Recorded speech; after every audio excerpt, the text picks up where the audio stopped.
Mummy जी देखो आपकी छोटी बहू को, अपने झूठे बर्तन सिंक में रखकर आ गई। भला ये भी कोई बात हुई? अब मैं क्या जेठानी होकर उसके झूठे बर्तन धोऊंगी?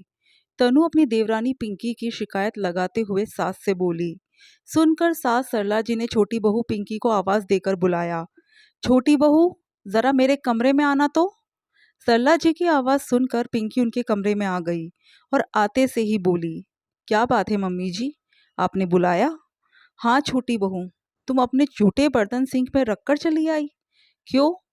हाँ मम्मी जी, भाभी जी बर्तन धो रही थी तो मैं सिंक में ही बर्तन रखकर आ गई। ये तो गलत बात है छोटी बहू। अब क्या तुम्हारे झूठे बर्तन बड़ी बहू धोएगी? वो तुम्हारी जेठानी है, उसका ओहदा तुमसे बड़ा है। तुम्हें अपने झूठे बर्तन खुद धोना चाहिए। मम्मी जी वो मेरे झूठे बर्तन नहीं थे, वो तो इन्होंने दुकान से आने के बाद खाना खाया था वो बर्तन थे। अब क्या तुम्हारे पति के झूठे बर्तन भी मैं धोऊंगी? जेठानी, तनु नाराज होते हुए बोली। छोटी बहू बड़ी बहू माँ का दर्जा रखती है, उससे झूठे बर्तन धुलवाना पाप है। तुम लोग घर में सबसे छोटे हो, इसलिए तुम्हारे और तुम्हारे पति के बर्तन तुम्हें धोने चाहिए। आइंदा इस बात का ध्यान रखना कि अपने झूठे बर्तन सिंक में ना छोड़ो। पिंकी को ये सब बड़ा अजीब लगा। अभी उसे शादी होकर इस घर में आए हुए 1 महीना ही तो हुआ था। अभी तो नए नए नियमों से उसका पाला पड़ रहा था। चलो बहू के लिए तो फिर भी नियम होते हैं, पर बेटों के लिए भी? अब समझ में आया कि जेठानी जी 2 दिन से क्यों नाराज चल रही थी। उसकी शादी के बाद उसके चाचा की दोनों बेटियों की शादी होनी थी। दोनों की ही शादी में 8 दिन का फर्क था, इसलिए ससुराल मुश्किल से 1 सप्ताह ही रुकी थी और तब से मायके में ही थी। अभी 3 दिन पहले ही वो लौटकर ससुराल आई थी।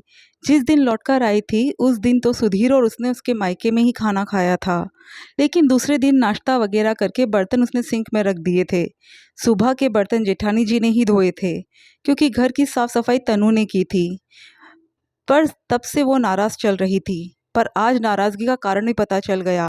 पर वो क्या ही कहती, इसलिए चुपचाप रसोई में गई और झूठे बर्तन धोकर रख दिए। दूसरे दिन सुबह का खाना पिंकी ने बनाया। तब तनु घर की साफ सफाई में लगी हुई थी। सबको नाश्ता वगैरह कराकर पिंकी अपने कमरे में आई तो देखा कमरे में झाड़ू पोछा नहीं हुआ था, जबकि पूरे घर में साफ सफाई हो चुकी थी। उसने तनु से पूछा, भाभी मेरे कमरे में झाड़ू पोछा नहीं लगाया क्या? अरे तुम्हारे कमरे में मैं भला क्यों सफाई करने लगी? मैं तुम्हारी जेठानी हूँ, ओहदे में तुमसे बड़ी हूँ। वो तुम्हारा कमरा है, उसकी सफाई तुम करो। अब क्या तुम्हारे कमरे की सफाई मैं करूँगी? इससे पहले पिंकी कुछ कहती सरला जी बीच में ही बोली, छोटी बहू बड़ी बहू गलत तो नहीं कह रही है। तुम्हारे कमरे की सफाई तो तुम्हें करनी पड़ेगी। भला वो तुम्हारे कमरे की सफाई क्यों करेगी? उसका ओहदा बड़ा है, पूछने से पहले सोचना तो चाहिए था। सुधीर भी वही खड़ा था, उसने भी सब कुछ सुना, पर कुछ कहा नहीं। कुछ दिनों बाद पिंकी की तबीयत खराब हो गई, उसे टाइफाइड हो गया। तब सरला जी ने सुधीर को अपने पास बुलाया और कहा, बेटा, बहू की तबीयत खराब है, तू एक काम कर, उसको उसके मायके छोड़ा। देख मुझसे तो काम होता नहीं है, और बड़ी बहू उसकी जेठानी है, ओहदे में उससे बड़ी है, तो वो उसका काम करेगी नहीं। इससे तो उसकी माँ उसका अच्छे से ख्याल रख लेगी। थोड़ी देर तक तो सुधीर हैरानी से सरला जी को देखता रहा। ऐसे क्या देख रहा है, कुछ गलत थोड़ी ना कह रही हूँ। तुझे क्या पता, जाकर रसोई में देख, तेरी भाभी ने तेरे और तेरी पत्नी के झूठे बर्तन निकालकर अलग रख दिए हैं। ये कहकर कि वो तुम्हारे झूठे बर्तन नहीं धोएगी, भला वो काम करेगी तुम्हारा? सुनकर सुधीर बड़ा हैरान रह गया। अभी कुछ महीने पहले तक तो मम्मी और भाभी दोनों मिलकर काम करती थी। उसकी पत्नी को आते ही मम्मी की उम्र हो गई और उनसे काम नहीं होता। रही बात भाभी की, तो वो कई बार भाभी के घर के कामों में मदद तक करवाता था, लेकिन आज उसकी पत्नी की मदद के लिए कोई नहीं। कोई बात नहीं मम्मी, मैं शादी करके उसे घर में लाया हूँ तो वो मेरी जिम्मेदारी है। जिंदगी के सफर में कई हारी बीमारी लगी रहेगी, कल को बच्चे भी होंगे, तब भी उसे सेवा की जरूरत पड़ेगी। हर बार तो उसे मायके नहीं भेज सकता। आप फिक्र मत करो, मैं अपनी पत्नी की सेवा खुद कर लूंगा। तू अपना काम संभालेगा या उसकी सेवा करेगा? मम्मी जैसे भी मैनेज होगा कर लूँगा। जब भाभी की डिलीवरी हुई थी तब भी तो मैं घर की साफ सफाई करके जाता था और वापस आकर आपकी रसोई में मदद भी करवाता था, तो अब करने में क्या हर्ज है? माँ और भाभी के लिए कर सकता था तो पत्नी के लिए भी कर लूँगा।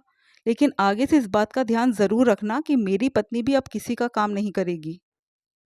कहकर सुधीर कमरे से निकल गया और सबसे पहले जाकर रसोई में उसने अपने और पिंकी के झूठे बर्तनों को धोकर रखा। उसके बाद बाजार जाकर डिस्पोजल खरीद लाया। लेकिन उसके बाद सरला जी ने काफ़ी हंगामा कर दिया। आखिर ऐसी अशांति में पिंकी कैसे रहती, इसलिए थक हार कर सुधीर उसे उसके मायके छोड़ आया। जब पिंकी ठीक होकर वापस आई तो घर में वापस वही हालात हो गए। आखिर थक हार कर सुधीर और पिंकी अपने आप ही अलग हो गए। हालांकि सब तरफ बुराई छोटे बेटे बहू की ही हुई कि बेटा बहू के आने के बाद बदल गया और बहू ने आते ही घर तोड़ दिया।